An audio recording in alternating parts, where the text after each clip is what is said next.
다음 이슈로 한번 넘어가 보도록 하겠습니다. 강원도는 산악지대가 많은 만큼 건조한 계절이 다가오면 산불을 경계하지 않을 수 없습니다. 무엇보다도 산불은 한번 발생하면 피해 규모가 워낙 크기 때문에 산불을 정말 막아야 될 텐데 강원 지역에 산불이 자주 발생하는 좀 지역적인 이유에 대해서 좀 엄 팀장님께서 좀 설명 좀 해주시겠습니까? 네, 그 강원도 같은 경우는 이제 태백산맥을 기준으로 영동과 영서로 이렇게 나누는데요. 영동 지방은 봄철이 되면 그 바람이 세게 붑니다. 이런 바람 때문에 화재가 발생하게 되면은 그 넓은 지역으로 화재가 확대되는데요.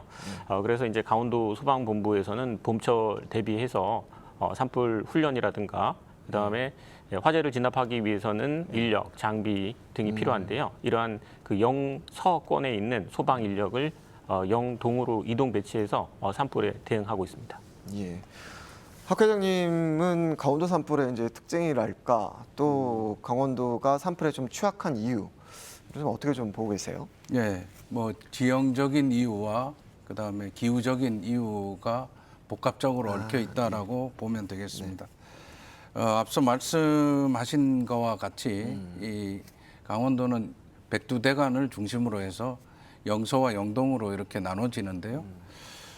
서쪽은 좀 높고 동쪽은 낮은 지형적 특징을 가지고 있습니다. 그래서 봄철에는 이제 건조한 날씨와 그다음에 이제 강한 강풍이죠. 그 양간지풍, 양강지풍. 그래서 양양과 강릉, 양양과 간성 사이에 아주 강풍이 봄철에 많이 분다는 그런 강풍에 대한 그런 주요 원인이 될 수도 있고요.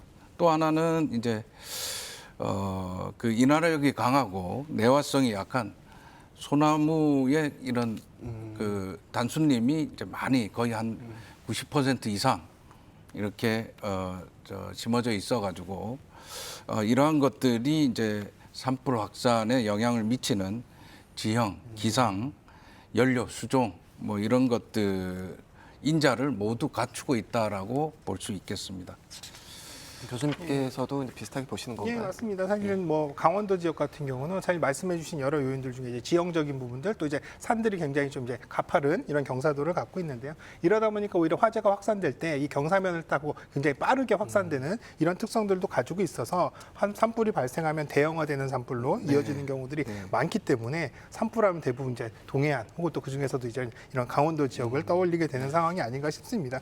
다만 이제 이러한 기후적인 영향이나 또 이를테면 지형적인 영향이 비단 최근에 들어서만 생기는 게 아니거든요. 네네. 실제로 조선왕조 실록, 역사를 기록하는 조선왕조 실록에도 보면 강원도 지역에 산불이 대형 산불이 났다는 기록들이 사실은 상당히 많이 보이는데요. 그 중에서도 뭐 성종 20년, 그러니까 1489년도에는요. 이 당시에 양양 지역에서 화재가 발생을 해서 그 당시에 가옥이 거의 500채 이상 이렇게 소실이 되는 이런 상황들도 확인이 되고 있고요. 그 당시의 화재로 인해서 이미 낙산사의 관음전 자체가 또 이제 불타서 소실되는 이런 피해들도 발생을 했었습니다. 또 그리고 1672년 현종 13년 때는요. 여기에 이제 간성 지방에 화재가 발생을 해서 실제로 군의 무기고가 다 소실되고 또 가옥도 1,300여 채가 다 소실되는 이런 기록들도 있거든요. 그래서 강원도 같은 경우는 뭐 특별히 강원도 지역에 계신 분들이 화재를 소홀히 한다거나 뭐 이런 부분들보다는 기후적인 영향, 지형적인 영향에 대한 부분들. 그래서 화재가 충분히 크게 발생할 수 있는 그런 이제 조건들을 갖추고 있다라고 보시는 게 맞을 것 같습니다. 강원도에 대형 산불이 발생을 하면은 엄청난 피해가 이어지고 그 피해 복구하는데도 상당한 시일이 걸리게 됩니다.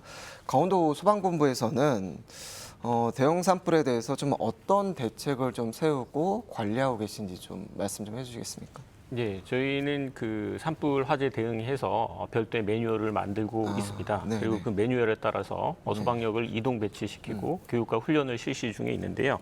저희가 이제 4월 달이 되면은 기상 정보에 따라서 소방력을 이동 배치시키고 있습니다. 그리고 또 저희가 소방 헬기를 운영 중인데요. 이런 그 산불이 발생할 수 있는 시기에는 소방 헬기가 신속하게 뜰 수 있도록 소방 헬기 차고에서 미리 이 시동을 건다거나 앞에 빼놓고 신속하게 화재가 난 장소로 이동하여 소화를 하고 있습니다.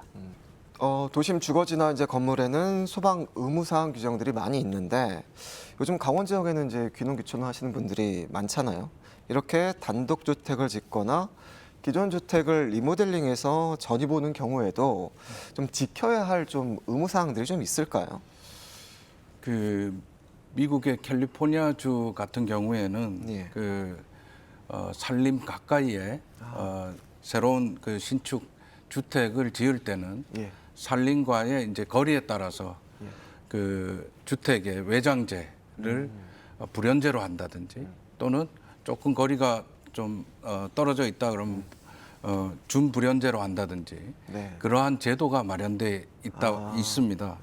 근데 저희 강원도 같은 경우에 이러한 산불이 늘 이제 인근 마을에 네네. 피해를 주기 때문에 또 강원특별자치도도 출범이 됐기 때문에 미국 캘리포니아 주에서 시행하고 있는 이런 제도들을 좀 받아들여서 산불이 인근 마을 주민들에게 피해 주는 것을 좀 막았으면 하는 그런 바람이 있습니다. 우리나라에는 아직 그런 예, 그런 그 제도까지는. 규정이나 제도가 없는 상황이네요. 예. 그리고 또 하나는 이제 그 인근 마을 산림에 가까운 인근 마을에 이제 그 산불로 인한 피해를 줄이기 위해 가지고 비상 소화 장치들을 이제 많이 설치를 해 두었는데요. 이런 신축 주택들을 귀농하시는 분들 가까운 인근 소방서나 119 안전센터에 얘기를 하셔가지고 네. 이 비상 소화 장치를 설치해 두실 것을 권장드리겠습니다. 아무튼 소방본부에서는 네네. 화재 없는 마을도 이제 운영을 하고 있고 네네. 또 이제 그 일반 그 주택에 소방 시설도 좀 지원을 해주고 있는 걸로 알고 네, 있거든요. 맞습니다. 좀 어떤가요, 지금? 예, 우선 주택에 맞는 그 단독 경보용 감지기가 있습니다. 그래서 저희가 이제 무상으로 취약계층에 대해서는 설치를 해주지만 그렇지 않은 경우에는 본인들이 직접 구매를 하셔서 단독 경보용 감지기를 설치를 하시고 그다음에 소화기를 주택에 반드시 비치를 하셔서 초기 소화기를 이용해서 화재를 진압하시면 되고요. 그다음에 특히 농촌 주택 같은 경우에는 이제 화목 보일러를 많이 사용하고 계십니다. 그러다 보니까 이제 이 화목 보일러에서 나오는 불티가 날아가서 화재를 발생시키거나 아니면 인근의 야산으로 올라가서 대형 산불로 발생시킬 수 있는데요. 이러한 경우에는 이제 간이 스프링클러가 설치가 그 화목 보일러 인근에 설치가 가능합니다. 그래서 이러한 예방 시설을 통해서 화재를 예방하실 수가 있겠습니다.